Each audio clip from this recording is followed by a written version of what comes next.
Faith, family, tradition, and immigration have been some of the most common themes I've come across during my time talking to young Polish patriots. I wanted to explore these topics more in depth and find out more about Poland's political and economic situation. And who better to discuss this with than Krzysztof Bosak? He was formerly the youngest elected member of the Sejm, the lower house of the Polish parliament.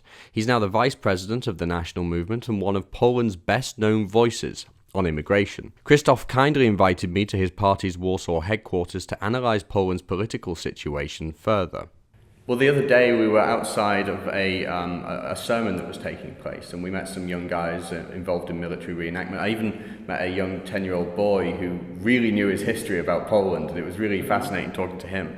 So young people are really keen on going to church. It's not even a second thought in their mind, is it? They go to church. That's who they are, and they're quite happy to go. It's important to young people.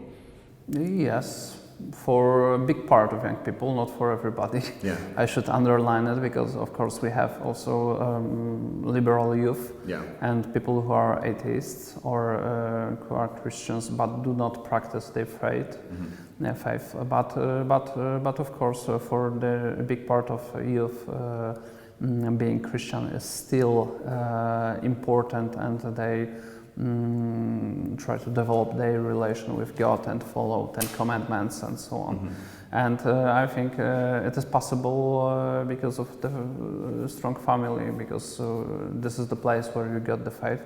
There is a small minority of the people who are for atheist families, and they converted, let's say, converted to Catholicism, but it's a small minority. Majority of the people who are religious in Poland got it from their home. When they grow up, parents, for example, it is my example, my parents learned me how to pray. We were always going on Sunday to the church, sometimes to the holiday. In the holidays we went not only with normal tourism, but also with people from our parish. What is popular in Poland are also this movement that you go for pilgrims in the summer to places where you pray to Holy Virgin Mary. It's quite popular. Many students go for this pilgrimage. I've seen some of these pilgrimages. Thousands of young people turn up. It's a huge event, and it's happening all the time around here, right? Every summer. Yes. So this is how it works. This is our culture, and this culture is quite strong. Of course, liberal media try to undermine this culture and shame us of our faith and show it like something not modern. But I think that we are not very open for this propaganda, not everybody, because of communism. Because communism used the same way of shaming people because of their religion, that they are not modern, that it is against science. It was Marxism, a Marxist line of fighting with church and fighting with Christianity. So when today we hear the same slogans from liberal journalists or people who claim themselves that they are good Europeans, and being European is something against being a Pole, so we do not believe them. Of course, not everybody, but I think majority. Yeah, and what's really quite vastly different between Poland and England is the faith that people have, not just in their own personal faith, but the faith they have in the church itself. In the UK, the Church of England has become so politicised, so insanely left-wing, to the point where there was a church, I believe in Kingston in London, that even celebrated Muhammad's birthday not so long ago. It seems like the church has lost faith in itself, and people as a result have lost faith in the church. Only 2% of young people in Britain actually consider themselves connected to the Church of England. It's a bigger problem in Europe. It's a problem of Protestantism, so splitting some Christian communities from Catholic Church. And if you split, you are changing not only the organization of your Christian community, you are also changing some dogmas, because it is impossible to split from the Rome and not to change some dogmas. So if you change something one time, you have no reason why not to change many times more. And this is how it happened that from the Christian faith, some of the people in Anglican Church are now on the position of cultural Marxism and liberalism, something on the another side from the Christianity, I think. The second problem is inside the Catholic Church, it is modernism. So the fashion to being progressive, even inside the Catholic Church, and of course all this depravation, demoralization with sexual abuse and so on. So in Poland it's not so strong because this fashion to be progressive is a fashion among small liberal minority among Catholics, rather Catholic intelligentsia, which is quite liberal, quite left-wing minded. But it's a very small minority, and majority of Polish Catholics are normal people, also priests. They are not all of them are excellent, not all of them are separated from the politics. So also we have problem with links between politics and church, but in different direction than you, probably. But for example, when we joined European Union, Church supported joining European Union. Oh, really? Yes, unfortunately, even John Paul II personally. Right. So we were disappointed by this political statements of our bishops and our Pope. But we still believe in the Holy Spirit, in the Church, Holy Virgin Mary, and Ten Commandments, and salvation, and kingdomship of Jesus Christ, and so on. So we tried not to upset when some bishops made some liberal statements or progressive statements, because these are only people, and we know that people are different, but what is important to follow the traditional teaching of the Church, and this is something important, and I think that vast majority of Polish Church follow traditional teaching, not in every detail, but it's quite good when we take all these social issues. Well, it's certainly nowhere near as... And I think this is the reason why a church has authority in Poland. Okay. Because I think that if you try to be too progressive, you lose authority. I think that's right. I remember not so long ago I was at York Minster, the cathedral in York. Beautiful, beautiful building. And right outside it had a big banner. I believe there was an LGBT banner, but there was also a refugees welcome banner outside of the church. And it's that politicization and that the splitting of this. I remember similar things when I was, for example, in Strasbourg. I found out in the cathedral exhibition of Amnesty International, which is pro-abortion movement, for example, and rather pro-left.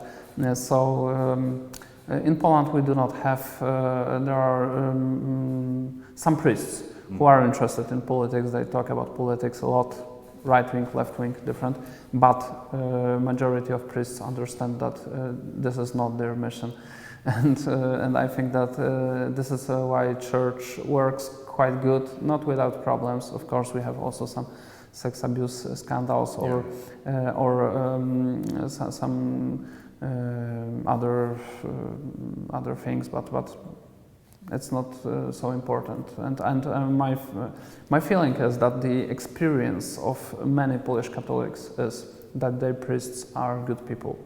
We have now a big debate in Poland because there is a movie in cinemas which portrays the priests as bad, corrupted men who do sex with everybody and so on. But I think that the experience of a majority of Polish Catholics is different. And this is why they still believe the church, and I hope that it will be in this way in the future. Yeah, I mean, looking at the way that young people vote in Poland, I mean, it certainly looks to me like there's no sign of it slowing down, right? There's no sign of people becoming less religious. There are some signs that the, let's say, laicization started in Poland. Would you say that was specifically in cities like Warsaw or nationally? I think it's national process. Okay. Yes, of course. We are under the pressure of Western mass culture. It's very attractive. It's for normal men, of course, and for teenagers especially. Everybody learn English, so normal Polish teenager probably watch the same Netflix series and movies like American. So this difference between Polish people and people from England and United States is smaller every year, unfortunately. Right. But we have still family, the church, the institutions, older generation, which is more conservative, and we have also, let's say, the national pride. So people watch some things, but they do not believe in everything. Right. So, for example, when they see two weird things, they do not treat it like a norm.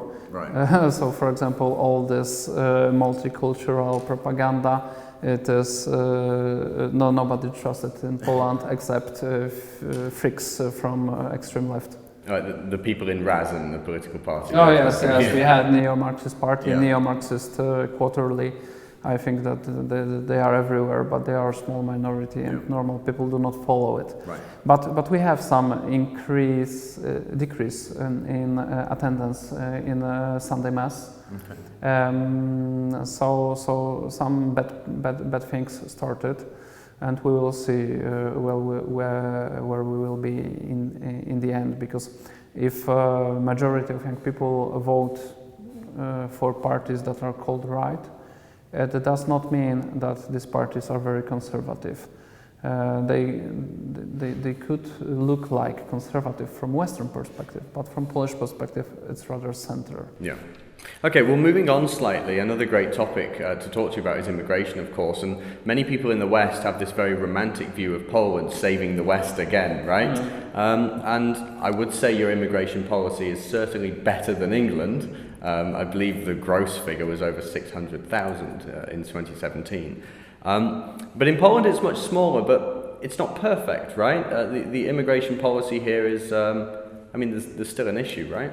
Yes, it's a very complicated topic, because we had a big national debate last few years, and we rejected taking refugees from European Union. It was something that was majority even in among the voters of the left and the liberals.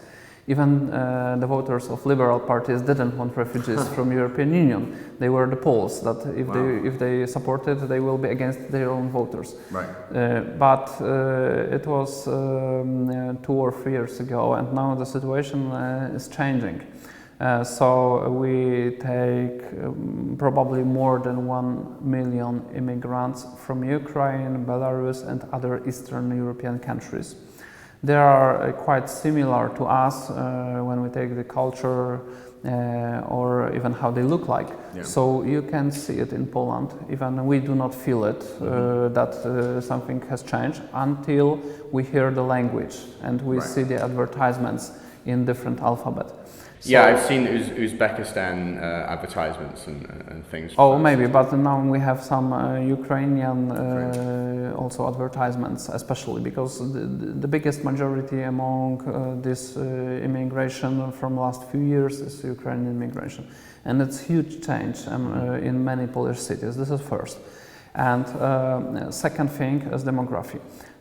Government and statistics and economists say that we have a low birth rate, and they make estimations that we need few millions people to before, for example, 2030,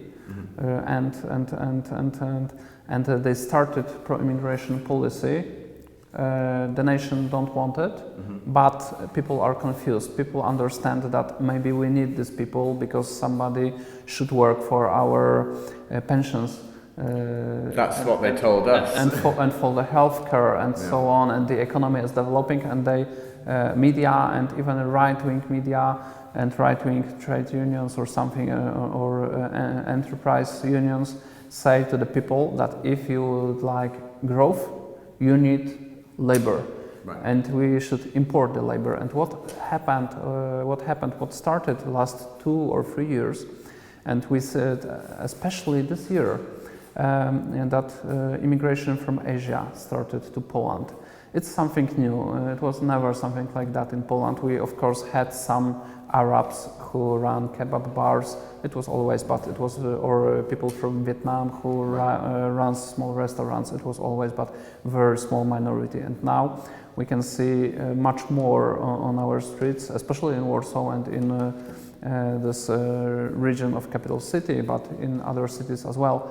Immigration from India, especially, from Nepal, from Bangladesh, from Pakistan, from Uzbekistan, and now we know that government started conversation on the level of the governments with government of Uzbekistan, of Bangladesh, to support immigration.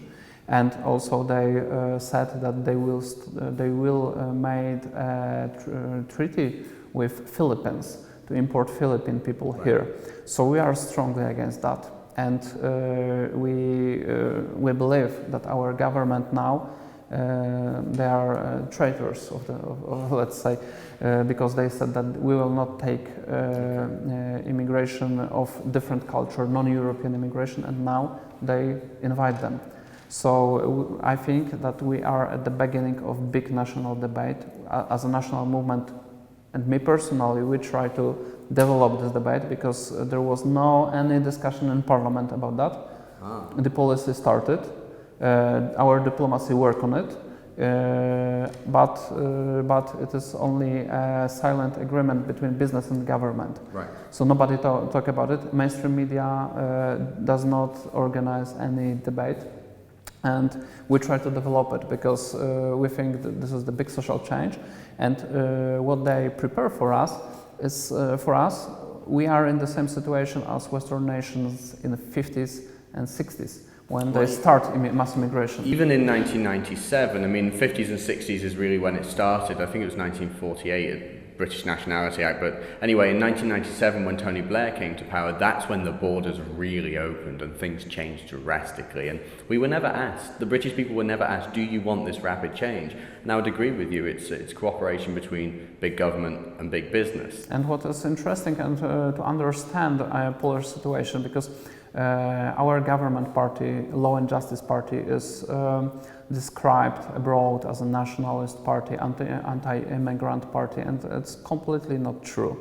They are originally center-right party.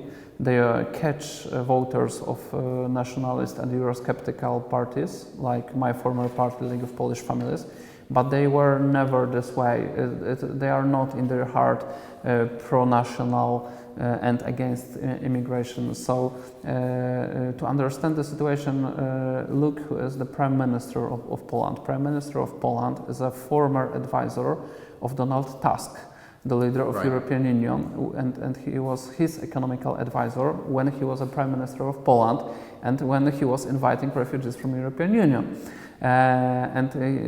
During that time when he was his economical advisor, he was a CEO of foreign bank, and his whole career was in banking sector. So he's not a politician. He was not an elected to parliament. In fact, in my opinion, he's learning politics now as a prime minister, and his way of thinking is completely liberal on immigration and on national policy, and this is how he works. So, in fact, we have centrist government, not a nationalist government, and it is important when we take the sources of immigration, where are the biggest increase, for example, India or Bangladesh or Nepal.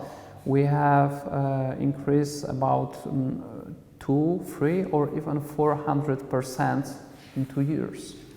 So that's a big change. No, this change is not visible everywhere. It is visible in Warsaw. So majority of Polish people are calm and don't know what's going on because it is starting. But we believe that we should start the discussion at the beginning, not waiting for the problems. So left and liberals and political correct people say that, oh, you are racist because you are starting discussions where there are no problems. And because they don't see it. And it's true, we do not have problems now, only small criminal accidents, but we know the future because we can observe it, for example, in your country. Britain, yeah. And we talk with people who went abroad to work in United Kingdom, in France or somewhere else, and we know where it goes. And we ask people, why do you believe that you will get another results if you do the same things as they did? It's the first sign of madness, is doing the same thing over and over and expecting a different result, right? Yes. So we've seen it in Western Europe, and it could well happen here. What we say happened in England is through mass immigration, they created a new voting base. So yes, that's another thing. Exactly. So here in Poland, over 60% of young people are voting conservatively, but if immigration continues, that can change quite drastically. This is what I say in Polish internet, because I'm rare invited to Polish media, especially this biggest one. But I post it on the internet every day, that if you invite these people, you are, let's say, center-right party, you will not give them citizenship. But after you, liberals on the left will go into the office and they will give them citizenship. Exactly. And they will make them the voters of the left and the liberals.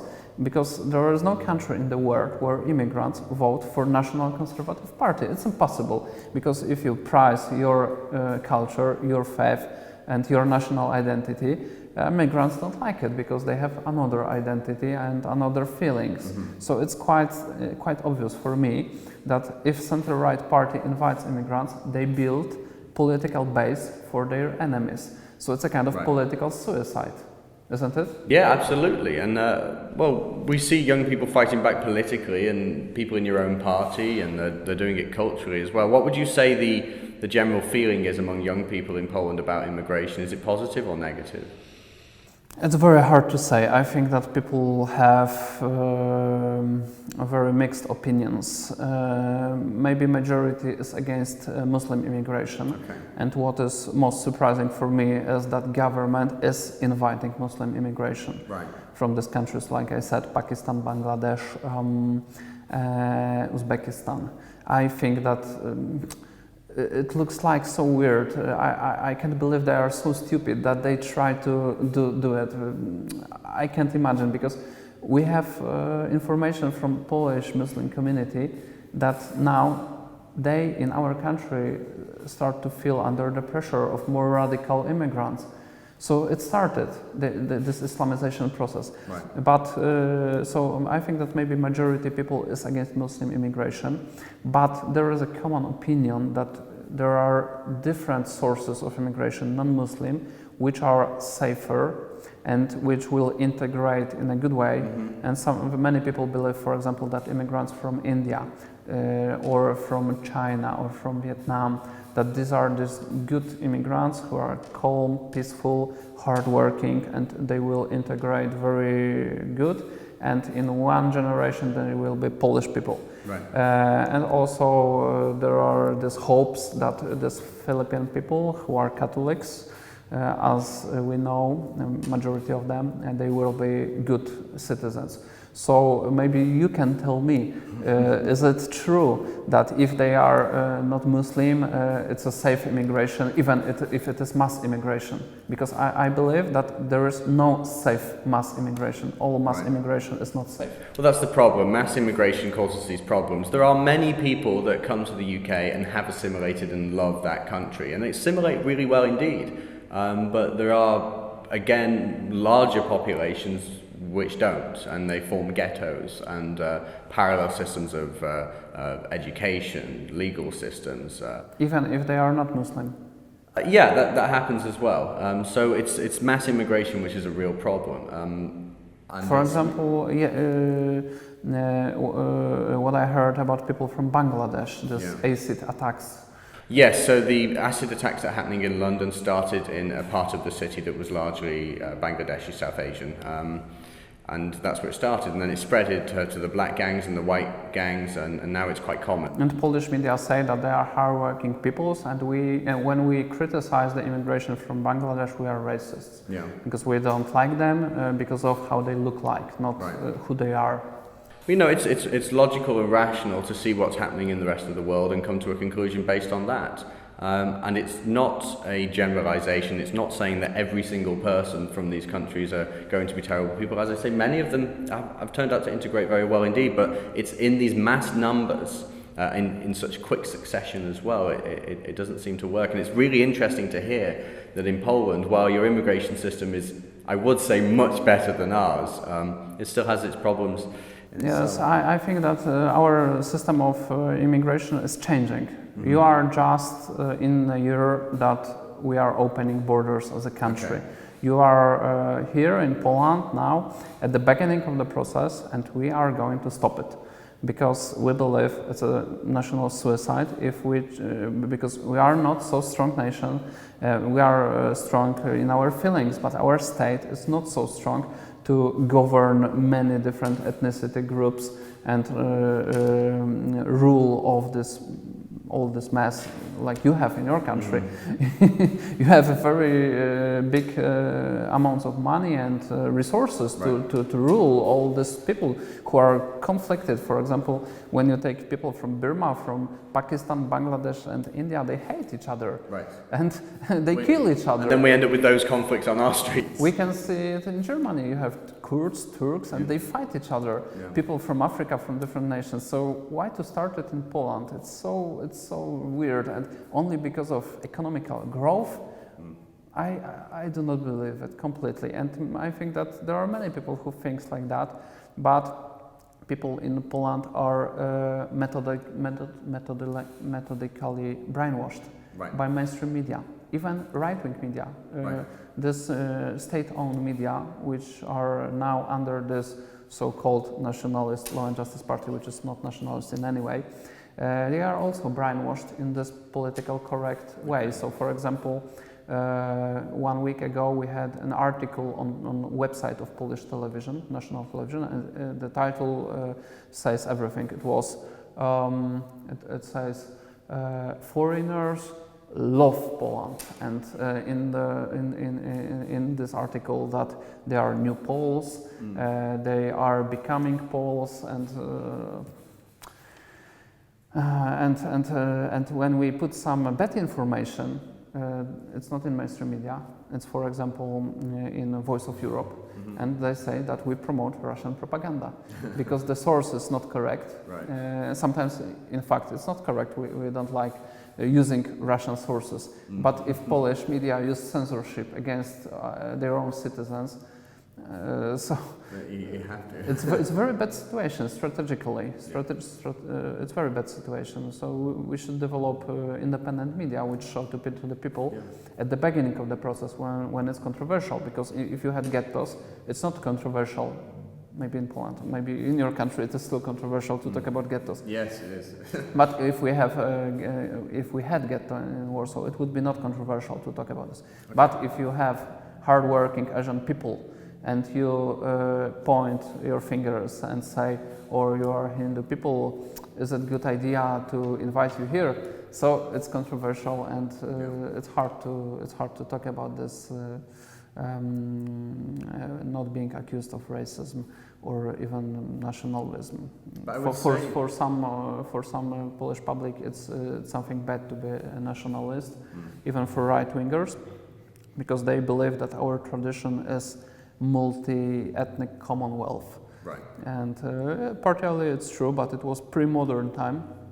We as a Catholic nationalists believe that in modern era societies are organized in the nations, not in multinational imperiums or commonwealths. So this is the part of our history, being a part of multinational commonwealth or multinational states, but we believe it's a past, and we should not promote this situation. Yeah. And some of Polish conservatives are so weird that they believe that if they will promote intentionally multinational situation in Poland, Poland will become stronger, not weaker. Right. I would say the great benefit for Poland is at least the young people are seeing it and they're willing to fight back against it, whereas in the UK they're very, very left-wing, exceptionally pro-immigration.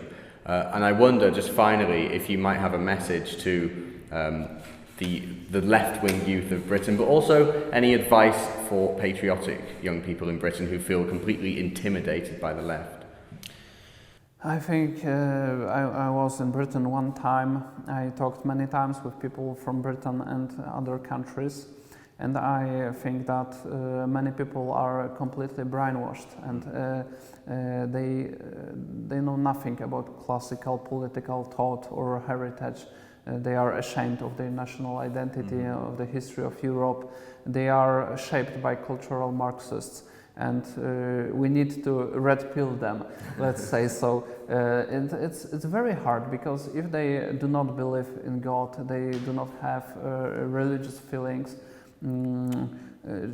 Trying to talk with people must be based on the truth. And if somebody do not believe in universal truths, like we believe in Christianity, it's hard to find the common ground, because they are going always to debate the feelings. Do you hurt my feelings? Do I hurt your feelings? But feelings are not so important. What is important is common good. What is important is the truth. Yeah. And we have this in Christianity. So I believe that maybe bigger problems will make that people will go back to the Christianity and to the common sense. This is what I believe. But I think that now you can develop this message only to the small minority who look for something different. Right. If somebody does not look for something different, he will probably don't want to hear you.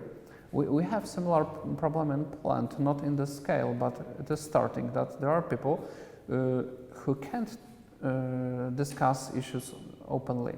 They are not going to hear you. They are angry when you talk with them.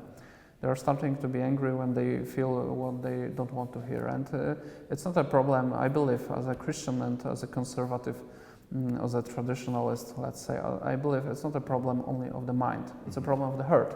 The hearts are closed. And sometimes maybe you need to find a way to their hearts, not to their minds, because they don't listen.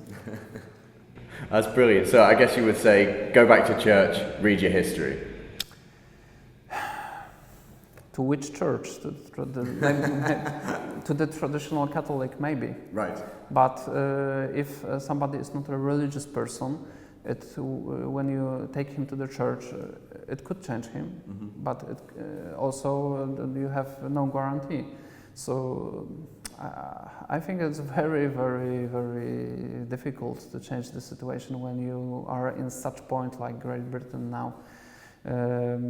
Of course, defending free speech is important, I believe it, because you have problems with free speech even in Great Britain, and this all political correctness, which is going deeper and deeper every day. Yeah. but you need to have positive goals. I believe it. For example, we try to defend our national independence against European Union, our national identity against multiculturalism and liberalism, our economical interest against globalization and international corporations. For me, something positive from Britain was Brexit. Yeah. When I saw it, I started to believe that it is possible in different countries, that we are not in this European Union prison forever, that it will collapse until we are alive. Yeah. Yes. So it's something positive. It's something that Great Britain could be proud of. But as I see, media are going to shame British people of Brexit, and it's not good. But what we should maybe promote is that British people are pro-Brexit not only because of they are selfish nation, focused on their economical interest, but they try to show another way of making politics. Show the rest of something that you could be proud of, and when I look for somebody that I could follow in British politics, that there are not many such people. I like Jacob Rees-Mogg, as you maybe know, but there are not many people like him in Parliament. Yes, so we should build as a conservative in Europe to encourage people to follow our ideas. We should build a positive program, not only that we are against cultural Marxism, globalization, multiculturalism, but what we support. This is what we need to show people what we support. And for example, the concept of social justice. It was originally, like every good idea that left stole, it was originally a Christian idea, social justice. If you read the social teaching of the church, there is a social justice, but in a good way, not this weird way. Yeah. So maybe we should ask people to know the roots of our culture. And you have big names like C.S. Lewis, Chesterton, Thomas More. There's a lot to be proud of, and people need to remember that. Cardinal Newman. These are people who are well known in Poland. People read their books and shape their minds on them, and probably teenagers in Britain don't know about them. One of the issues we have with young people in the UK, and I've seen this myself during interviews with the BBC and what they've said to me, is that in Britain we're a nation of immigrants. We're all immigrants. Apparently I'm an immigrant. There's a whole country of immigrants because we had colonialism, we had the empire, and people have naturally moved back and forth from the UK. But surely that can't be said about Poland, can it? Is there a movement that says that here about Poland, or do people really know their identity as Polish people? There are similar voices in Poland, not that Poland is a nation of immigrants, but that a Polish tradition is a tradition of being multicultural empire. And of course we had Commonwealth, Polish-Lithuanian Commonwealth. It was a Commonwealth of some different nations, but all of them were Christians and Slavic. There were also Jews inside. But I think that when somebody put such statement, it is always a kind of lie, because these people take a part of true, because it's a part of true that there were many cultures in Polish-Lithuanian Commonwealth. It's a part of true that Britain was an imperial nation and got lots of immigrants, also from Poland. Of course, but it's not the core of the culture. The core of the culture is something different. And I believe that all old nations, old states with long history, and it's clear that Great Britain is such nation and such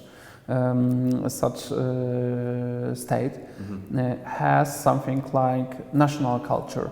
And I think that what liberals try to not see is this concept of national culture, that these migrants, these people who were guests and then were incorporated into the nation, they joined some strong culture. And this culture has its own values and its own habits, its own way of life. And all nation, which is a long historical nation, exists because many generations believed that their way of life is something good. In Europe, in fact, it was based around Christianity, of course, and this is what we should answer, that we should analyze the roots, and the roots is not immigration, the roots is Christianity and national culture. Our national cultures were different, went in different directions, but it's clear that there exists. Yeah. It's so you need to go to the books and do the homework to analyze your national history and find what set of saints do you have. Saints are your heroes, somebody that you could be proud of. Then the kings, then the heroes of different national wars or something, the big names in the culture, and all these people put something in the culture, and this is what national culture is. Right. And of course some of them could be of immigrant background. For example, the link between British culture and Polish culture is Joseph Conrad. His Polish name is Józef Korzeniowski. He was writing in English, but he was also a big Polish patriot. So there are links between cultures. Yeah. No nationalists deny it. Yeah. But it doesn't mean that there are no national cultures and only one pan-European or world humanistic culture. Nobody's claiming that a single culture grew from the ground. So I think that we should see the ideology behind these statements and name this ideology. It's an ideology of cosmopolitanism, multiculturalism, liberalism, and so on, cultural Marxism. We should name this ideology, and we should take example by example and show that their claims are false. National culture exists. National cultures have their own, let's say, excellence, quality, and value, and we should secure it. We should secure it, not against anybody, but for ourselves. What I would say is that means cultural diversity is real. Yes, and we should support cultural diversity, but in a good way. Exactly. So, diversity of European nations, that all nations has their own cultures, and it's good, it's okay. Yeah. It's okay to have our own national culture in Poland and you're in Britain, and to shape this culture, because it is not something what is done and it is in museum. Yeah. We should develop our national cultures. We have something good and something bad also in our cultures, and we should try to better ourselves in every generation. So this is the question. Not how to disappear as a nation, but how to be a better nation after next 2 generations. And of course, we can use some things, some ideas from abroad. It was always in all nations, and we know that Christian Europe in Middle Ages was quite universal, and it was this concept of Christianitas, this Christian Commonwealth in Europe. It was not a bad concept. If we had an idea of cooperation between European nations based on Christian values, I would support. But it should be voluntary cooperation based on true values, not on liberal lies.